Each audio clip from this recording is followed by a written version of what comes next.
They often say there's more than one way up the mountain. The Ronin usually chooses the road less traveled. It is often a lonely road and often a dangerous road, but it is the most rewarding in terms of what you find out about yourself and those around you. This is where we discuss the trials, tribulations, and methods that those Ronin use to overcome those obstacles on their way, the Ronin Code. My name is Marcus Mason. I am a licensed graduate professional counselor, psychotherapist in the state of Maryland. I provide individual and family sessions for all individuals that are interested. Specifically, I prefer to work with minority males because that's what I think is needed, and that's the population that I love the most. Sweet. My man, Mr. Lafayette Barnes. All right, my name is Lafayette Barnes, publisher and graphic designer for Washington Informer Bridge newspaper, which is a subsidiary of the Washington Informer newspaper, a 55-year-old owned newspaper based in Washington, D.C. That's what I least, Jess. Yada yada. What's up, bro? What's going on, Lafayette? What's going on, Market? My name is Justin Johnson. I also go by Yada Yada, founder of Long Live Go-Go. We the producers of Mochella, and work with many other advocacy and mobilizing efforts in the community. And most recently, we have been working on getting Go-Go as an elective course in DC public schools. So we got work going on that we got in the works even through the pandemic. I like it. So pretty much this conversation, as I described before, is really about bringing people together who may not necessarily be in the same specific field, but have some type of relatability in terms of the common denominator being the progression of a people in some sense, be that physical in my, line of profession, as I'm a trainer. But I see a lot of the mental aspect that comes into that, which is why my man Marcus is here. And I kind of wanted to jump it off just because we all see what's going on right now. And, Marcus, I'm a little bit of a student of psychology myself, just because I understand how much of a role it plays in trying to get over any physical hurdle. And I try to relate that back as much as possible. Now, as we see in the current state of things going on, as like young Black dudes go, as you said, you try to work specifically as much as you can with like African-American males and trying to kind of create some type of positive self-image. I want to know how you guys feel about the ongoing exposure to these types of images and this narrative that we have going on in this country, because we see how it's worked for the other group of people that aren't us, and the narrative being created and kind of supported on one side versus the narrative that we have to live every day. And I kind of just wanted to get you guys input on like how that long-term exposure has come to affect you and kind of some of the things that you're working on. I'd like to start with you, Marcus, just because you work with individuals so specifically. I think so. First off, I appreciate you for creating this space, right, in this environment. I think it's a huge collective, a huge barrier that Black men specifically face of like being in a space together and being able to collaborate. It's something that we can work through. So I enjoy it and I appreciate you for that, Brandon.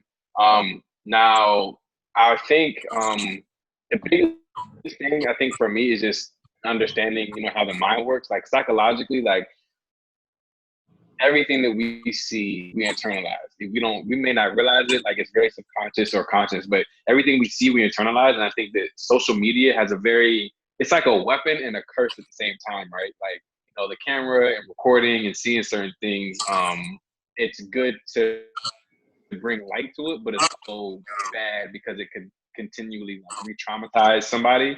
It also can be like secondary trauma or even vicarious trauma, which is like seeing something and then like internalizing it, thinking like that's how I would be if I was in that situation. And it's just, I think it's interesting how, every time a Black male dies, it's like posted, like how they die. Like, there's no sensitive content warning. There's no anything. Like every time a Black male passes away or is killed or murdered, the video is kind of just released, and then like we just see it over and over and over and over. That really starts to play with your psyche. And I think people don't realize the importance of like your social media diet. Like I know for me, once I heard what had happened, I purposely like logged out. I just kind of like checked out and said, I'm not going to get on social media because I know what the videos, I know the posts, and, you know, I don't want to put my mindset into that thinking of, you know, that could have been me, even though we already know that that's the truth. It could have been, but I don't want to purposely put my mindset into that thought process. But I also think it's systematic and it's systemic, and it's something that we don't, as a Black community, we don't realize how traumatizing it is for us to see people like us continually die over and over, or continually be murdered over and over.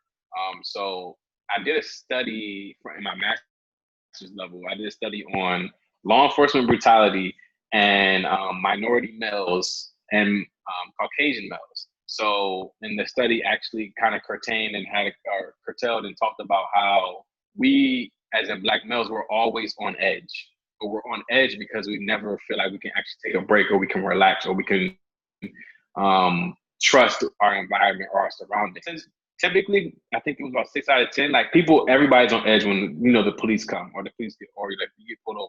But there's like this level of intensity that I think every Black male feels. Like, I know even for me, like, I know I don't have anything in my trunk, I don't have anything illegal, but every time I get pulled over, it's been conditioned that, like, I put all my windows down, it's tinted, I put all my windows down, I put my hands up on to the ceiling until, you know, and it's yes sir, yes ma'am, and it's very like slavish almost, right? It's very, very interesting how we've been taught that this is how you have to act around police, or how you have to act around law enforcement, but nobody else has to act like that around law enforcement. So just like thinking about how that plays to, you know, the grand scheme of things is huge. And I hope everybody takes their social media diet as serious as they take their regular diet.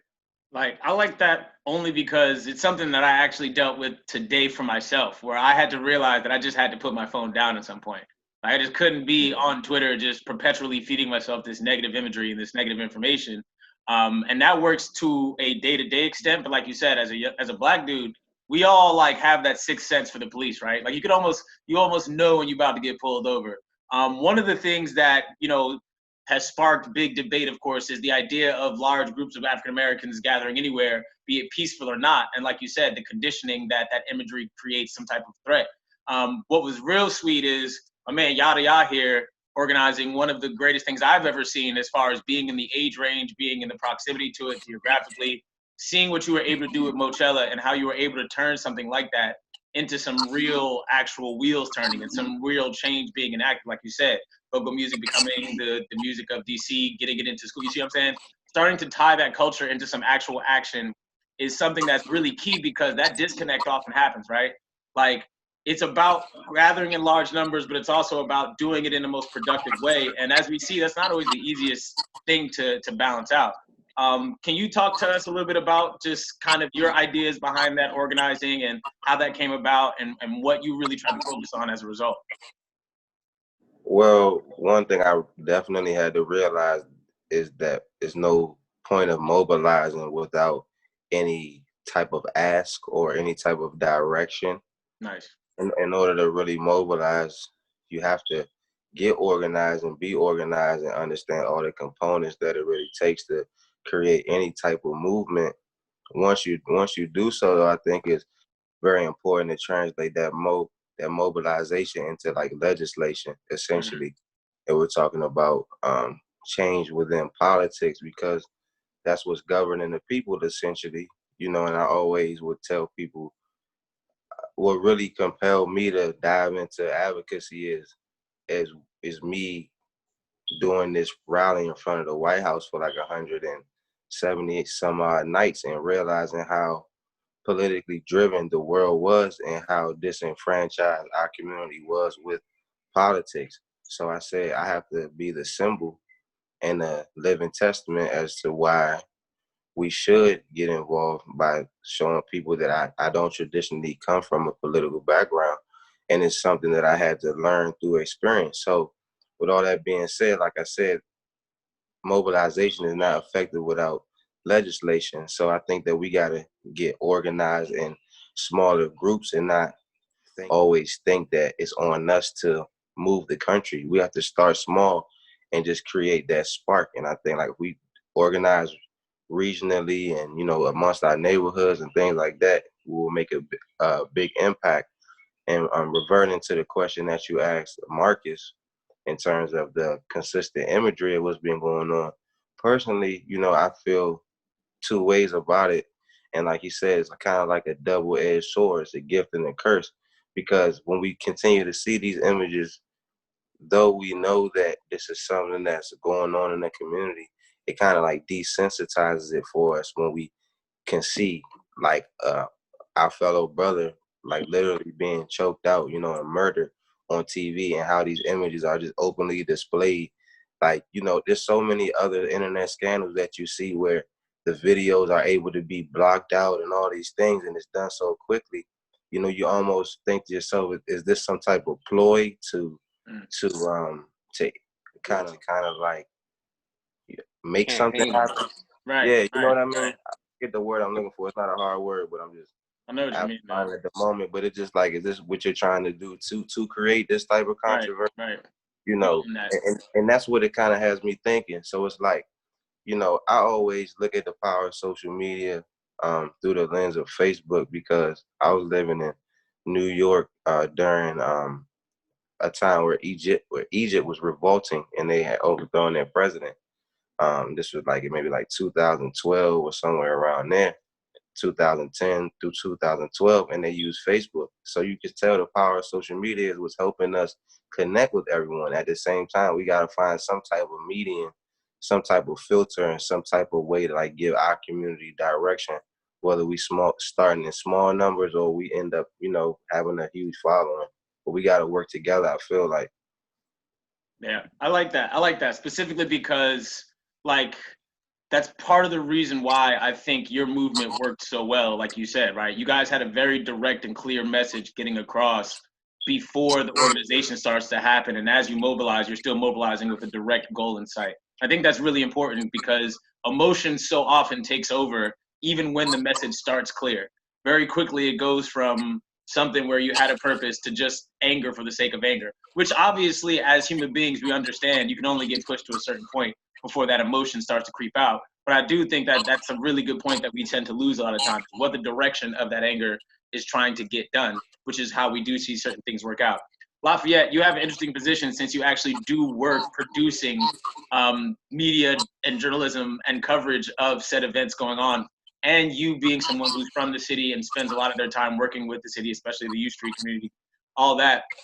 Like, how do you feel your position is affected by that, being one, a Black male yourself, but two, also having the responsibility to try to put out imagery or information that's helpful? You know, so the Washington Informer was started, you know, because there was not, there was lack of representation as far as the storytelling. You know, like we basically didn't own our outlets, and my grandfather decided that it would be great to start a Black-owned newspaper that could, you know, control the narrative that's being told about Black people, especially in the DMV. So one of the sort of pillars of Washington Informer has always been news. Bad news is a very fluid thing. You know what I'm saying? Like, it's sort of hard to describe what that is, but we don't report. We don't put, you know, a murder on the cover. We don't put, you know, bad statistics or negative data about, you know, and if we do discuss that, we try to, you know, give you some light at the end of the tunnel, at the least. So, you know, for your original question, I think like all this, you know, all the negative images of African Americans, it certainly, like Yadi said, it desensitizes us. So now, you know, we sort of think this is normal. You know what I'm saying? We begin to accept certain aspects of it, you know, and it has to get like more, you know, gruesome or more, you know, harsh for us to actually be moved. So, I mean, I think that's a major aspect. Another major aspect is like, you know, it's a low morale and a lack of team spirit, lack of civil engagement. People just don't trust the process anymore. People don't trust the system. I mean, as long as I live, I don't think anybody never really trusted the system, but certainly they're not, you know, helping us to, you know, to want to participate.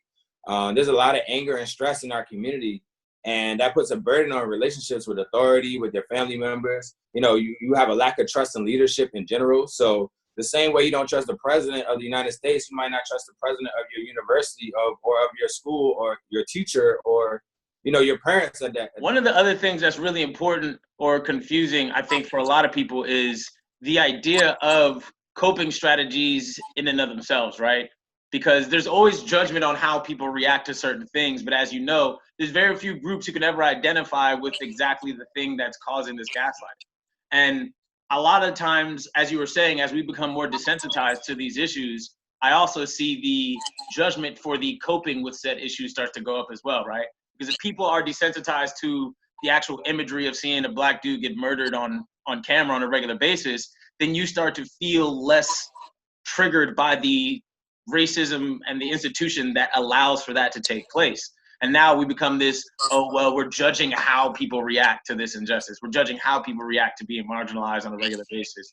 I mean, there are plenty of ways to cope with it. And of course, we all want to do something productive. And the idea is always to move something forward. I just want to know from each of you guys, like, what are some of your coping strategies? Like, you know, personally, I like I said, I have to thin out the amount of time I spend on social media in general because places like Twitter are just a constant feed of bad information. As Lafayette said, some of the onus has to be on circulating some of the good news as well, and that double-edged sword of trying to cover and inform without trying to minimalize and dismiss the impact of that coverage itself. Do you guys have any specific ways that you go about coping when things like this happen, or are they happening at such an alarming rate that now you're just kind of like, damn, it's another one, we got to keep moving forward to it? You know what I mean? Like, it's a little bit of a balance that goes on, and I find myself kind of struggling with that today. Marcus, how do you feel about that? Try to like continually cope. I don't even know if that's like a thing. Well, yeah, I guess it is. I continually try to like I know it works well with me, and I do that like ongoing, so that way I kind of like am already at a better place. I've learned that social media for me isn't like a dire need. So if I need to check out from it, I just consciously will say, okay, you know, I'm just not going to get on any social media for the next week. That's okay for me. I know some people can't do that because, you know, certain things just for either they like it too much or, you know, for work or whatever they might have. But that's something I do for my own personal sanity. I know I also like working out for me is huge. It's not really like the aesthetically pleasing part, but more so releasing emotions and energy through movement. I've learned I need that, right? Like I need to be able to do something in some kind of movement so that way I feel better. And then once I release those endorphins, chemically you actually feel better. Like it's not even like just psychology. It's like, you know, chemically, once endorphins are released into your body, you feel better. So I know for me, every morning I do something workout wise, something physical. It could be a really hard workout. It could be a really easy workout. It could be a 10-minute stretch. It could be a mile walk, like whatever that looks like. I just make sure that I do that to kind of like set the standard for my day. And then I also, it makes you feel better. Like, you know, if you think better, you feel better, you act better. It's very, 1, 2, 3, and it makes sense if you give it a try. Something else I've been working on, which is not my best, I guess my best coping skill. My best coping skill would be mindfulness. And I think kind of just sometimes being in the moment is better than thinking about the future of something negative or something positive. Sometimes just practicing, I'm going to take a walk in nature and just enjoy it. I don't have to post it, or I don't have to think about anything else. I don't have to think about my next move or my next job or the next day, just being in the moment of whatever that is. And I do, and to be honest, I think me being a father has helped with that. Like, like my daughters, like, so when we go on a hike or we go on a trail, it's just us. There's no, I may be thinking about work, but I try to really like hone in and streamline my thoughts to be in the moment, so that way I can feel a little bit better and I can, enjoy it. So that's what I do for coping.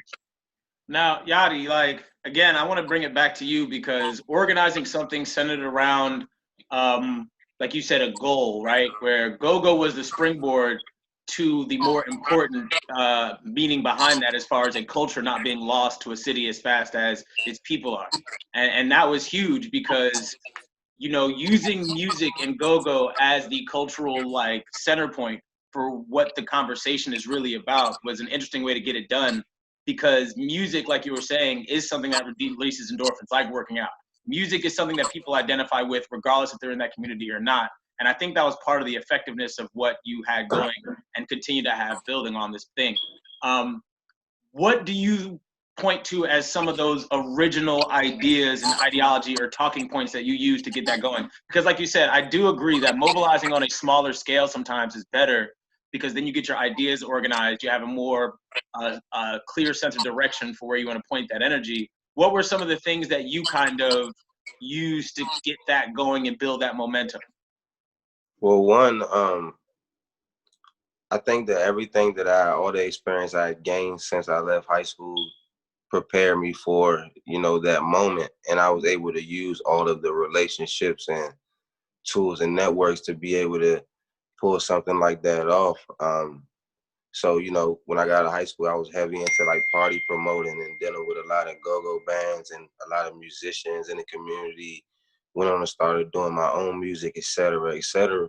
But like I said before, I mentioned, the rally I led in front of the White House, like I said, that really showed me once again how music was definitely the universal language. It not even was, but music is the universal language.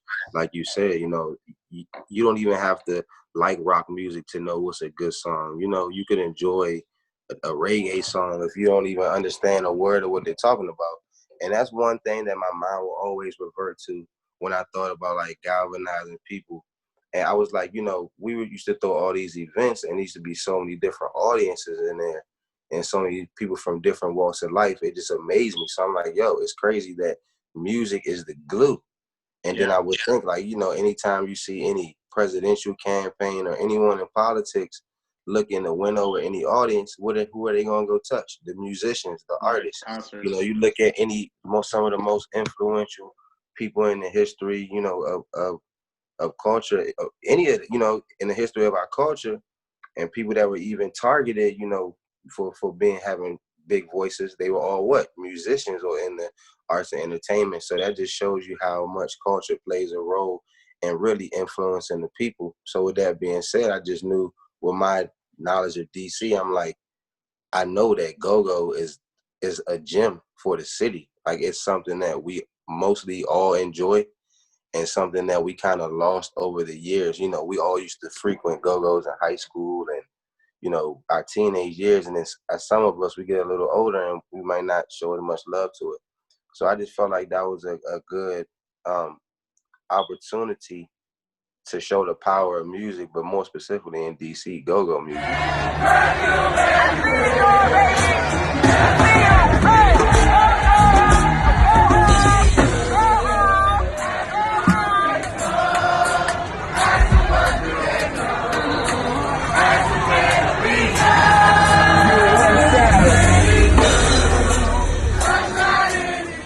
Right. And finding, I think, a unified identity is really important to that.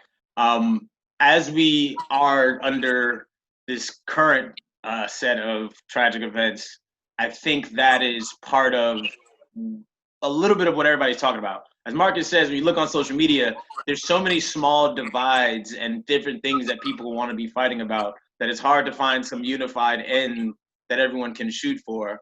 So doing that on a smaller, more regional scale is probably what's best, because the local community being able to help and being able to advocate for things like that coming together, like you said, go-go music being such a pulse for the city of DC is really important. Now, Lafayette's bridge is just that, right? Like that's really what you guys are trying to achieve.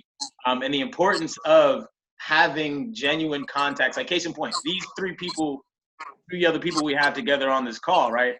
If you look at the connection, you have somebody who's a licensed therapist who works directly with the community, somebody who's an advocate for the community who came up from that community to represent it well, and somebody who actually is from the community to also offer coverage and offer stories on said community that's happening. And I think that's what's really important that's missing in a lot of these places.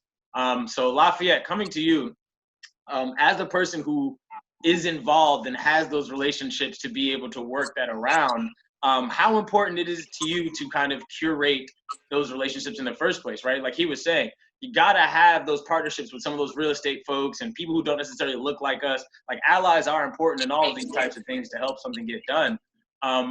how do you go about trying to navigate that and maintain? Because as a person covering something, right, people love to talk trash. You run a bad story, people are going to talk about it this way, or it's always going to upset one group no matter what goes on. How do you balance that out in terms of trying to provide that information and that outlet for your community? Yeah, I think what you're asking about, how do you build these connections, how you maintain these connections, I think that's the secret sauce. That's what makes, a good publisher or a good business person in general, sort of being able to curate groups.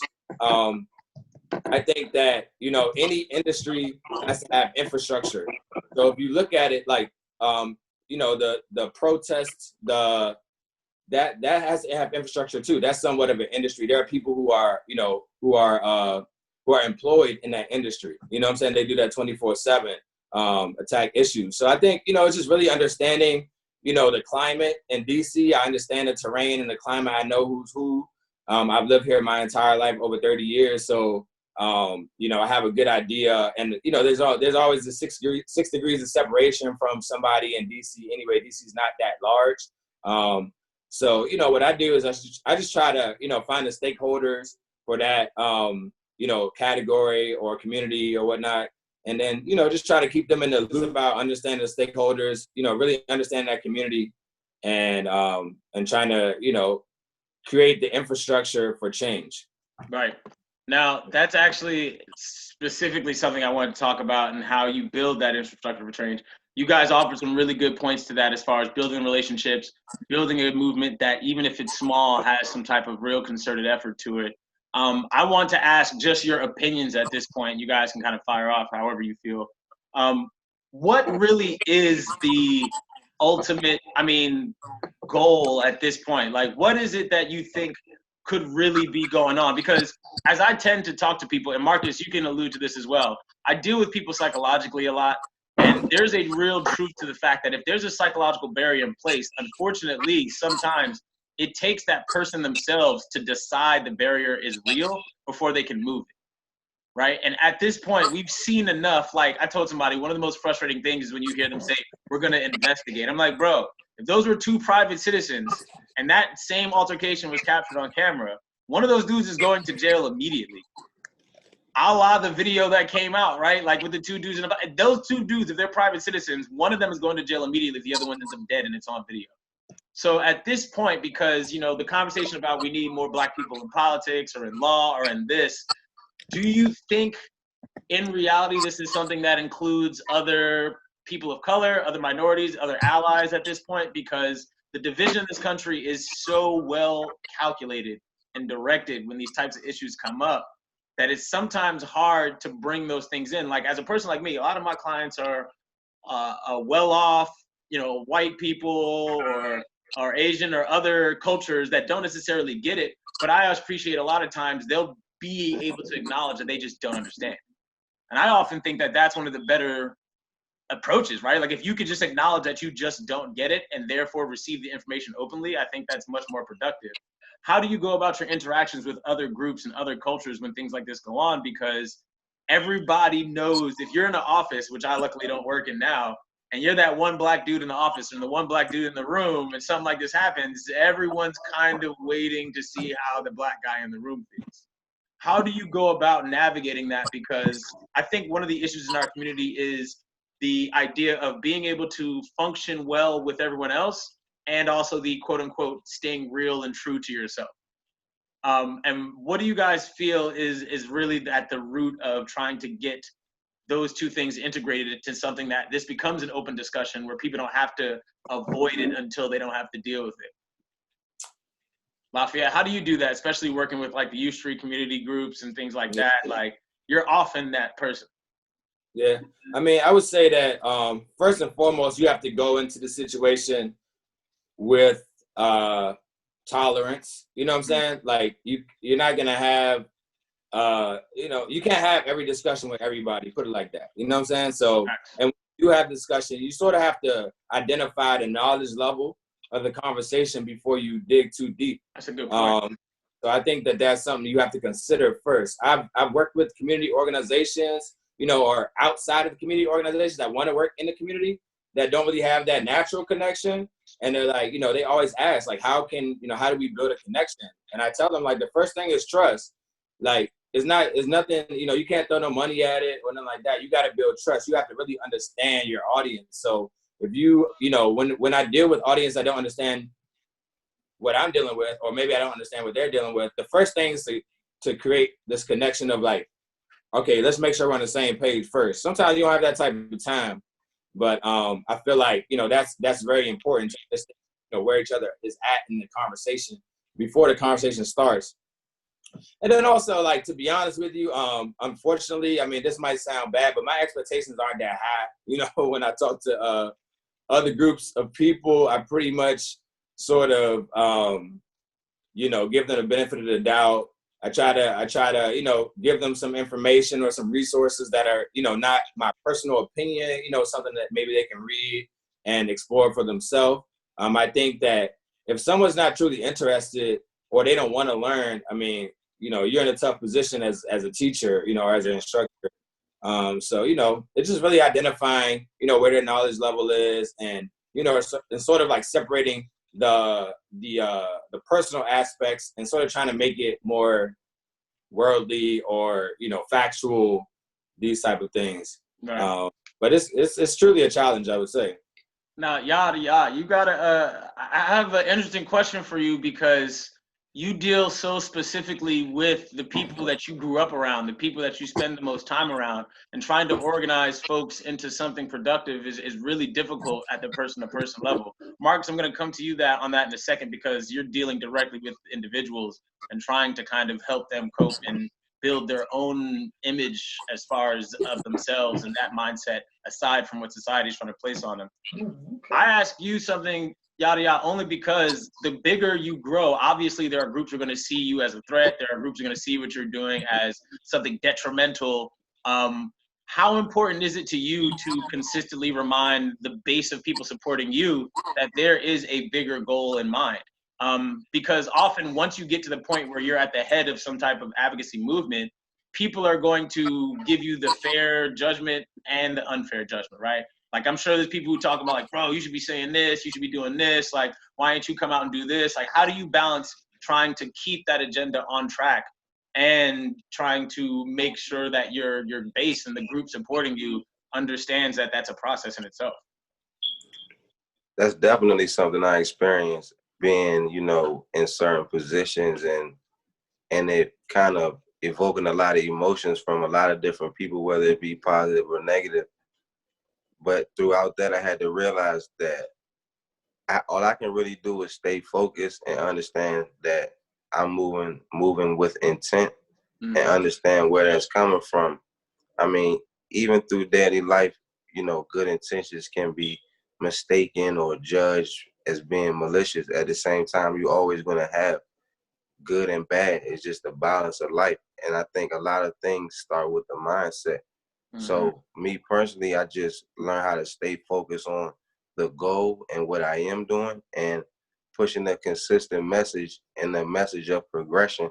And people will feel that, people will feel when the energy is off or something is phony. And that's what I really pride myself on, operating from, emotions, and having people more so feel what I'm saying and understand what I'm saying, giving people,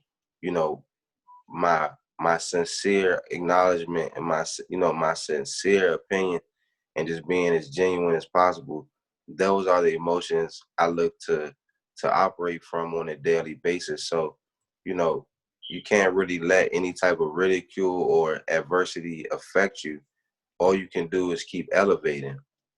And like I say, people may stray off the line, but they, I've always believed in redemption. I always believe in, people understanding something that I might have been saying after a while, maybe. So, it's just the circle of life, and I think that it's inevitable for us all to go through, whether it be in this space or athletics or, education, whatever it may be. It's just all the flow of life, really. So nice. That's what I've learned, that I kind of just own in on.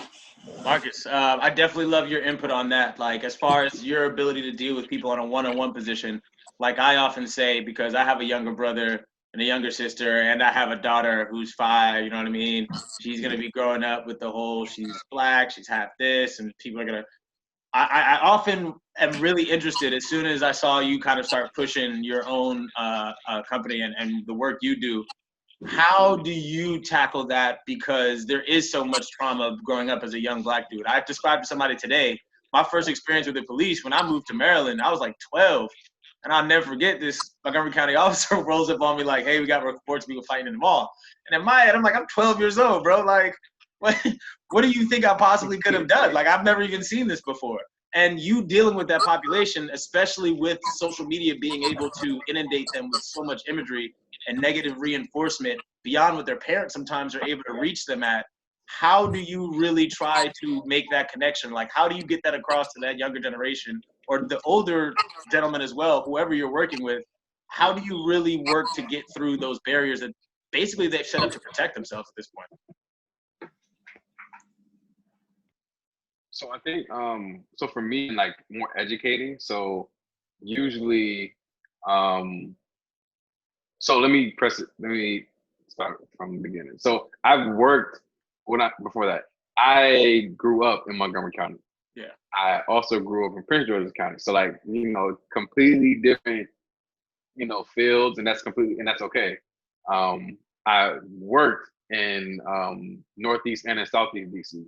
And the trauma that kids go through there, and like the trauma that that I know I went through, and that Brandon you've been through, like I never want to compare traumas, but it's just not the same, right? It's just not the same. And it's wildly different, right? And I think sometimes I know what works best for me, especially with youth and any of my kids that I've worked with in the past, is that they respond better when you keep it a stack. Like that's just, you know what I mean? Like I don't come in on some, I'm from the trap. No, like I'm gonna tell you what it is. And this is, you don't gotta like it or you can't like it, but I'm gonna educate you. I'm gonna learn you so that way you can at least think back and be like, okay, I know if this and this happens, I need to act this way. And that's kind of really hard because of the environment that some of these kids are in, even in Montgomery County and in Prince George's County and in DC. Some of the environments that these kids are in, their first thing is fight or flight, and it's fight for them.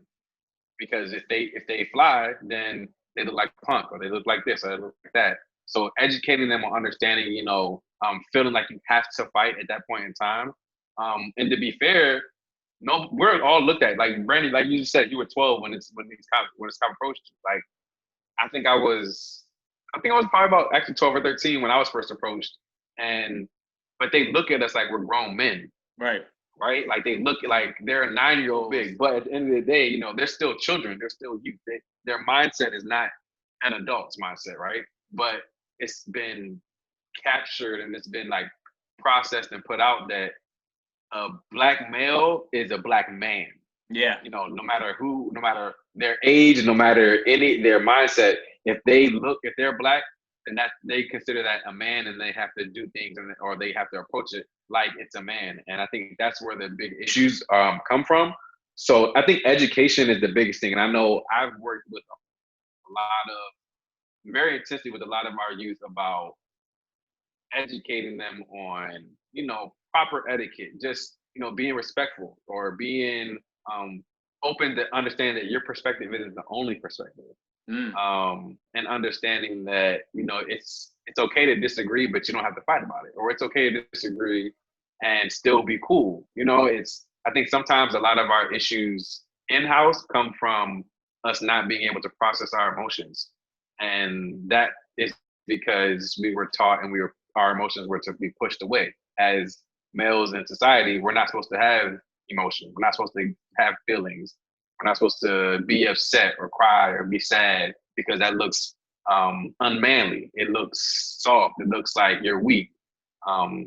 So when you don't process any of those feelings or those emotions in turn or in time, it gets put out sooner or later. And, that's usually where those behaviors become you fighting all the time, or you feel like you have to kill somebody, you have to fight somebody, you have to shoot somebody, you have to snap back at somebody, and it was something that wasn't even that deep. I remember growing up as a kid, I like, and I'm pretty sure actually, I think everybody in this right now, I think all of us can agree, and I say this, like growing up as a kid, if someone was staring at you, you like the boy thing or the man quote unquote thing to do was like asking like what you looking at, like you got beef, like that, like it was just like it was just automatic. It was like all right, so what's good, like you trying to see me, you know what I mean, like it was just automatic. I'm realizing that like think about it, somebody was just looking at you, that's it, and you let them get you to the point where that got you so riled up because society has in turn pushed that onto us that we have to be this violent and aggressive and quote unquote manly man that doesn't take no trash from nobody. And that's just not reality. We're not robots. We're black men. We're strong. We're kings. We're gods. We're demigods. We're all of that. But we're not robots. We have feelings. And I think the first thing that I always work with my kids and my adults, especially the black men, is accepting your emotions and processing that. If you don't accept your emotions and process your emotions, what's going to happen is you're going to have maladaptive behaviors, and it's going to happen to somebody or something that you don't want it to. And you're basically taking it out. You'll be having misplaced anger or displaced anger. You may become abusive. You may become aggressive and bad. You may, you know what I mean? Like it adds on so many layers of things. So if you have to process your emotions as black men and as black boys, and it sucks because society has taught us, me included, that that's not right. And so it's like a lot of rework to like kind of like break it all down and then build it back up.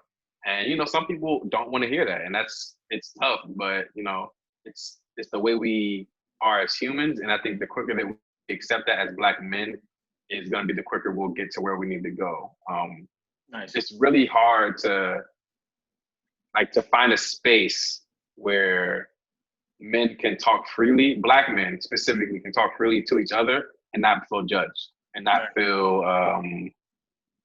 feel like negative emotions or negative feelings around certain things. So when you like, that's the goal. It's like I think that's like that learning aspect. Like all of us in here right now, like I don't know these other, you know, the other two, but just from what I've heard, I can learn, and I can learn something from them. Being able to open that mindset and have that kind of perspective is what we need to kind of build that, almost that, maybe that, like Yaya said, like that legislative thought process or that political thought process or that activism like mode or organization. We have to be able to accept that we don't know everything and that we have to process our emotions. So that's what I work on with them. Nice. So guys, just wanted to kind of open it up. Is there anything that you guys have been thinking about and wanted to discuss and kind of wanted to talk about, that anything you got coming up, anything going on currently that you feel we should shed some light on or discuss? Except for the obvious, I mean, trying to survive and make some shit happen. You know what I mean? Like, that's kind of what we did today. Well, I wanted to wrap it up in a little bit. Guys, I definitely want to have you guys all back at some point to do these discussions down the road. This is the most perfect opportunity I could get to discuss between four really intelligent brothers who are trying to do something to actually create some real change on any level. I wanted to build this platform because I didn't feel like there was many that would actually get to discuss things from the people who existed in them the most, except for the same token ones that keep coming on all the time. So I really wanted to appreciate you guys coming on. I will definitely reach out to you guys soon. If everybody wants to shout out their social media, where everybody can find you, yada yada.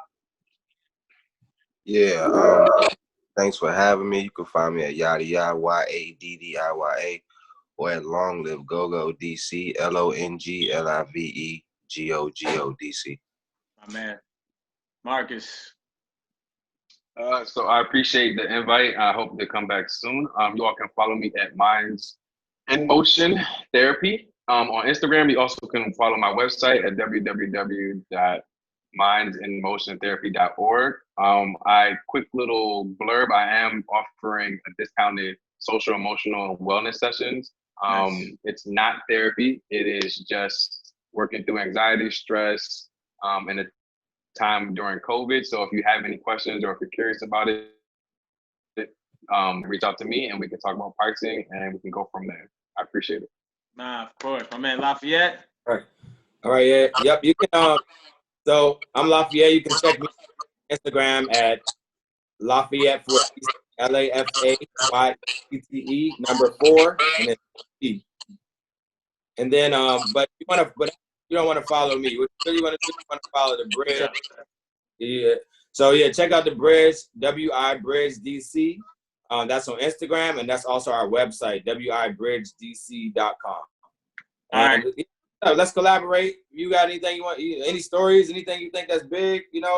Marcus and Yachty, let's reconnect, and look forward to continue this conversation. Appreciate the invite, B. Yeah, man. Of course, man. Thank you guys for coming on, and I will talk to you all very, very soon. Have a good night, everybody. All right. All right, y'all. Thank you, guys. Thank you. Damn, this game is so cold. Once you enroll, take it slow, dog. The faster you go, there ain't no hope, ain't no flow, dog. From passing up dough to doing shows that we host, y'all, to leading the team. Moving like the speed of sound. Now tell me why you mad, what got you steady sour? This the usual for us is Eddie Bauer. I'm just trying to live it right. It ain't far-fetched like our test, my